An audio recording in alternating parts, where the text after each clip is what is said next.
ලබා දෙනු ඇත. පැන නොනගී. කතානායකතුමනි පළවෙනි අතුරු ප්‍රශ්නය විශේෂයෙන් දේශීය වශයෙන් ඔබතුමාලා මේ 2025 මාර්තු 5 වෙනිදා වන විට ලබාගෙන තිබෙනවා මං හිතන්නේ රුපියල් බිලියන 3775ක් භාණ්ඩාගාර බිල්පත් ලෙසත් රුපියල් බිලියන විශේෂයෙන්ම ණය වලින් රුපියල් බිලියන 1063ක් භාණ්ඩාගාර බිල්පත් ඒ වගේම භාණ්ඩාගාර බඳුන් කර ලෝක බැංකුවෙන් සහ ජාත්‍යන්තර මූල්‍ය අරමුදලෙන් ඒ වගේම සංවර්ධන ආසියානු සංවර්ධන බැංකුවෙන් ඩොලර් මිලියන 1084ක් මේ විදිහට ගත්තම අරගෙන තිබෙනවා අත් වශයෙන් රුපියල් බිලියන 5156ක විතර ප්‍රමාණයක්. ඒ කියන්නේ කෝටි වලින් ගත්තොත් කෝටි 515600ක්. මම අහන්න කැමතියි ඔබතුමාලගේ මේ අරගෙන තිබෙන ණය පාවිච්චි කරලා තිබෙන්නේ මොනවටද කියලා ඔබතුමාට කියන්න පුළුවන්ද කියලා? ගරු කතානායකතුමනි මේ ඉදිරිපත් කළා තියෙන ප්‍රශ්නයට අදාළව අතුරු ප්‍රශ්න යොමු කරනවා නම් හොඳයි. මේ ඉදිරිපත් කළා තියෙන ප්‍රශ්නය තියෙන්නේ කාසිනා සහ නෝට්ටු මුද්‍රණය කිරීම සම්බන්ධයෙන්. නමුත් ඔබතුමාගේ දැනගැනීම පිණිස මම ඒකට උත්තරයක් දෙන්නම්.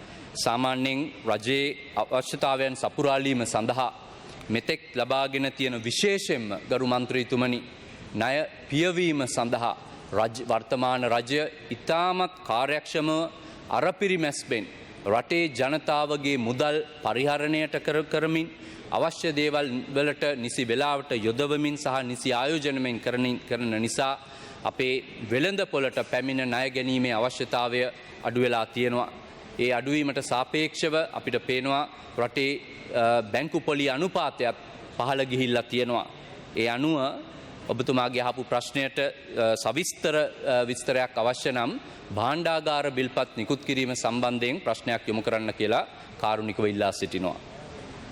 දෙවන අතුරු ප්‍රශ්නේ කරු කතානායකතුමනි මම දැක්ක විශේෂයෙන්ම මේ booking.com එක සම්බන්ධව අපේ විතේරත්නතුමා කියලා තිබුණ ප්‍රකාශයක් විශේෂයෙන්ම booking.com එක ලංකාවෙන් ඉවත් විය යුතුයි නැත්නම් ඔවුන්ගේ ටැක්ස් ගෙවන්න නැත්නම් ඒක කළ යුතුයි කියලා දාලා තිබුණ ප්‍රකාශයක්. මම කියන්න කැමතියි ලංකාවේ 140ක් සංචාරකයෝ එන්නේ booking.com එක හරහා. ඉතින් මේ වගේ ප්‍රකාශයක් තුල අත වශයෙන් එහෙම තවම ඔබතුමාලා වැඩපිළිවෙලක් හදලා නැහැ. මේ වගේ වට ටැක්ස් එකක් ආදායමක් එකතු කරගන්න වැඩපිළිවෙල. ඒ නිසා රටේ එහෙම නීතියක් නැහැ. ඉතින් ඒ නිසා මේ වගේ ප්‍රකාශයක් කිරීම තුළ අත වශයෙන් අපිට දැන් විශාල ප්‍රශ්න ගණනාවකට ඇවිල්ලා තිනවා. විශේෂයෙන් ඩොලර් බිලියන 2900ක් විතර එන්නේ විශේෂයෙන් ඇඟලුම් කර්මාන්තයෙන් USA වලින්. එතකොට මේකත් එක්ක මේ ඩොනල්ඩ් ට්‍රම්ප් වගේ ජනාධිපතිවරයෙකුට තව අවස්ථාවක් දෙන්න තමයි මේ හදන්නේ. එක පැත්තකින් මේ වගේ ප්‍රකාශ තුලින් මම අහන්න කැමතියි ඔබතුමාලා මේ ප්‍රකාශය මුදල් අමාත්‍යාංශයත් එක්ක කතා කරලාද මේක කියලා දිනේ නැත්නම් නිකම්ම මේ booking.com එක ඉවත් කරනවා කියන එකෙන් අදහස් වෙන්නේ මොකද්ද කියලා කරුණාකරලා අපිට කියන්න. ගරු ජයශ්‍රී මන්ත්‍රීතුමා ඔබතුමා ප්‍රශ්නයක් අහනවානේ. මේ ප්‍රශ්නේදී අතුරු ප්‍රශ්න අහද්දී ඒ මුල් ප්‍රශ්නෙට අදාළ වෙන ප්‍රශ්නයක් තමයි අසී යුත්තේ. බලන්නකෝ ගරු මන්ත්‍රීතුමා ඒ දැන් ඔබතුමා මේ මුදල් නෝට්ටු ගැන අහනකොට දැන් ඊට පස්සේ වෙන දෙයක් ගැන අහනවා. පළවෙනි අහන කරුණාකර මේ හොඳටම මේ කාරණා තේරුම් ගන්න. ඔබ ප්‍රශ්නයක් අහුවට පස්සේ ප්‍රශ්නේ අතුරු ප්‍රශ්න දෙකක් අහන්න පුළුවන්නේ ඒ අදාළ ප්‍රශ්න. කරුණාකර ස්ථාවර නියෝග කියවන්නකෝ. ගරු මන්ත්‍රීතුමා. අපි දැන් මේ අවුරුදු ගානක් තිස්සේ අපි කතා කරලා කරන කාරණයක් තියෙනවා. ඉන්න මට පොඩක් කියන්න දෙන්න. සාමාන්‍යයෙන් ඇමතුමා කැමැත්ත දක්වනවා නම් අපිට අහන්න පුළුවන්. නෑ ඉතින් මුදල් අමාත්‍යාංශයේ තියෙන කරුණු සම්බන්ධව ඔබතුමා සීමා කරන්න යන්න එපා. ඒක ඇමතුමාට පුළුවන්. ඇමතුමා කැමති නම් ඒකට උත්තර දෙන්න. එතුමා දැන් පළවෙනි එකට කිව්වා වෙනත් ප්‍රශ්නයක් විදිහට මේක අහන්න කියලා. මම ඒක පිළිතුරු දුන්නා. දෙවෙනි එක එතුමා අහනවා නම් ඒ විදිහටම මම ඒකට උත්තර දෙන්නම්. ගරු අමාත්‍යතුමා. කතානායකතුමනි මේ ප්‍රශ්නේ කිසිසේත් මේ සාකච්ඡා කරපු ප්‍රශ්නයට අදාළ නැහැ.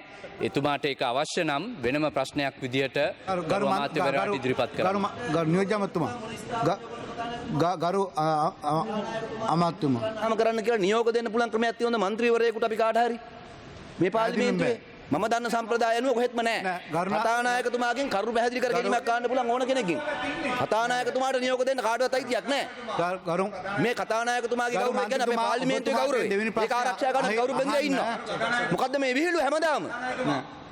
නෑ ගරු මන්ත්‍රීතුමා දැන් ගරු කතානායකතුමා ප්‍රශ්නය මම ඔබතුමාට නියෝග දෙන්න ආවේ නැහැ. හරි ඔබතුමා මම ප්‍රශ්නය පැහැදිලිව මම ඔබතුමාට නියෝග දෙන්න ආවේ නැහැ. හරි ඔබතුමා ඒ නියෝග දෙන්න එන කට්ටිය ඉන්නේ ඒ පැත්තේ. හරි ඒක එයාට කියන්න කියන්නේ. හරි, අපි ගරු මම මන්ත්‍රීතුමා ඔබතුමාට නියෝග දෙන්න ආවේ නැහැ. මම කිව්වේ ඔව්. සාමාන්‍ය අපේ මේ මෙතුමල්ල මේ ඇති වෙන්න ප්‍රශ්න ආපු කට්ටිය මේ පාර්ලිමේන්තුවේ ඇමතිවරුන්ගෙන් උදේ ඉඳන් රැ වෙනකල් දැන් විතරයි ඒගොල්ලන්ට මේ ආණ්ඩුවට ආපුවම තේරලා තියෙන්නේ. වෙනදා ඔබතුමාලා අහන්නේ නැද්ද ප්‍රශ්න?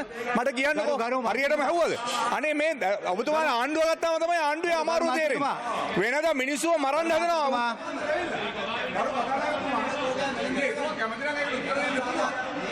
ගරු මන්ත්‍රීතුමා 33 අහගන්න ගරු මන්ත්‍රීතුමා අහගන්න ගරු මන්ත්‍රීතුමා මේක මේ ගරු මන්ත්‍රීතුමා මේක අහගන්න එසේ වුවද මෙම අතුරු ප්‍රශ්න මගින් මුල් ප්‍රශ්නයේ ඇතුළත් වන කාරණා මතු කරනු නොලැබිය යුතු අතර වාතික පිළිතුරු පැනනගෙන යම්කිසි කාරණාවක් වඩා පැහැදිලි කර ගැනීමේ කාර්ය සඳහා පමණක් තිබිය යුත්තේ කියලා කාරණාවක් තියෙනවා. ගරු මන්ත්‍රීතුමා හරි. ගරු නලින් බණ්ඩාර ජයමා මන්ත්‍රීතුමා කර්මාන්ත සහ ව්‍යවසායගත සංවර්ධන අමාත්‍යතුමාගෙන් ඇසීමට